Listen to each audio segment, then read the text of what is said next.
So I'm standing on my own front porch, holding a package addressed to me, with my name on it, delivered just an hour ago. Normal, right? But next thing I know, this woman I've never spoken to, this Karen from 2 houses down, comes storming across my lawn like she owns the whole block. Eyes wide. Phone already in her hand. She screams, "Put that box down. I'm calling 911. I blinked. Thought she was joking. But no, she actually calls the police on me for picking up my own package. And the worst part? She told the dispatcher she was protecting the neighborhood from suspicious activity. All while I was in leggings, slippers, and holding a box of skincare. But here's the thing. I wasn't just going to let it slide. Because once the cops showed up, and I showed them what I found inside the box, let's just say the whole situation flipped real fast. And Karen, she had no idea what kind of storm she'd just started. Stick around, because what I uncovered that day might just explain why she was so desperate to stop me from opening that package in the first place. Like if you're tired of people weaponizing 911. Comment what city you're watching from, and if you've ever had to deal with a Karen. Subscribe because what happens next? It shocked even the police. Let me backtrack and give you a clearer picture. I moved into this neighborhood not too long ago, seeking a fresh start and a peaceful life. It's a quaint area with friendly faces. Or so I thought. Most of my neighbors greeted me with smiles, but there was something about Karen, a woman who sported a vibrant pink blazer and a permanent scowl, that set off warning bells in my mind. I had just returned from a long day at work, feeling accomplished after a tough week. Treating myself to some skincare products, I was excited to unwrap the package and indulge in a little self-care. Who doesn't deserve that? I stepped onto my front porch, wrapped in my comfortable leggings and fluffy slippers, ready to bring the box inside. That's when Karen decided to make her grand entrance, storming towards me like a police officer on a mission. Her demeanor was anything but friendly. "What do you think you're doing?" she barked, her finger pointed aggressively at the package. "I'm just picking up my package," I replied, confused by the sudden hostility. "Not on my watch. I'm calling the cops." My jaw dropped at her lack of reason. What in the world possessed her to think she had the right to dictate what I could do on my own property? But before I could respond, she whipped out her phone and, with a trembling hand, called 911. I could hardly believe it. Here I was, minding my own business, and this woman wanted to impede my right to pick up something I toiled for. She was out of her mind. When the officers arrived, the incredulity on their faces mirrored my own. "Ma'am, we received a call about suspicious activity," one officer stated, looking at me as if I were the one causing trouble. I hastily explained the situation, pointing to the package that was clearly labeled with my name. "This is mine," I insisted. "I ordered it weeks ago." I was literally just about to go inside.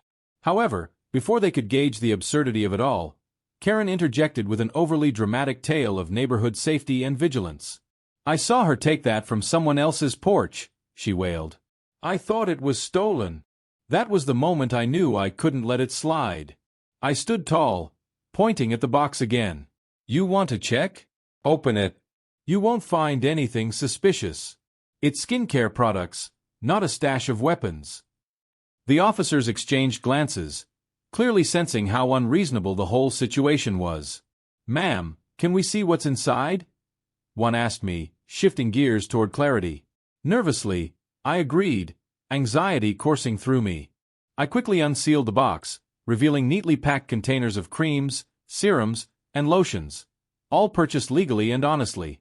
But just as I thought the chaos would settle, one of the serums caught light just right, glimmering like a beacon of truth. Karen's eyes widened, her mouth hanging open in disbelief as the officer leaned in. "So you're telling me you called the police because you thought a neighbor was stealing this?" "Those could be for anyone," she stammered, scrambling for a defense that wasn't there. "Ma'am," the officer said, "this is a serious misuse of our resources. You just involved the police in a situation that didn't even warrant a call." In horror, I finally understood what was happening. This wasn't about protecting the neighborhood, it was about fulfilling some twisted narrative she created in her mind, a manifestation of her attempt to control things she didn't understand. As if suddenly realizing the gravity of her actions, Karen stepped back, her bravado crumbling into an awkward silence. "Why do you care so much?" I pressed. What is it about me that made you so suspicious? At that moment, the officer gently investigated further. Ma'am, we need you to understand that actions like yours have real consequences. Calling 911 over something so trivial could delay our responses to actual emergencies. And just like that, it hit me, the weight of what had unfolded. We both stood on the precipice of either a lesson or a dark descent into chaos. With the police watching, I looked directly into Karen's evasive eyes and said, "Maybe it's time for you to reflect on your biases. This could have spiraled out of control, but I refuse to let you play the victim here." At that point, it seemed the officers had seen enough. I could see in their expressions that they didn't take kindly to someone in a position of authority wasting their time over a baseless accusation. In the end, they gave Karen a few stern final words before she marched back towards her house. The pink blazer, normally a symbol of her dominance, now a badge of her embarrassment. After they left, I sat on my porch, quietly processing everything that had just transpired. I could hardly believe I had witnessed such a blatant attempt to weaponize the police against me. With my cuts and bruises still tender yet angered, I couldn't ignore the bigger picture. This wasn't just about a package. It was about the lengths some would go to preserve the illusion of control over others, and the dangerous narratives they create in the process. I shared the entire ordeal on social media to shed light on the horrifying experience, urging everyone to stand against discriminatory behavior that goes unchecked. It resonated with many, and as comments of support flooded in, I realized I was not alone in this fight. Let this serve as a reminder. We must remain vigilant, and always question when someone tries to stifle another's rights. Sometimes, the barriers of justice exist not just to protect, but to expose deeper issues lurking beneath the surface. So, before you find yourself playing the part of the concerned neighbor, think, what's really driving your beliefs? Because at the end of the day, every package delivered, every smile shared, and every life lived deserves to be celebrated without fear of discrimination. Just remember, you don't get to decide who belongs in a neighborhood or who deserves happiness. And next time, if you see a suspicious activity claim, look deeper, because you might just be part of the problem.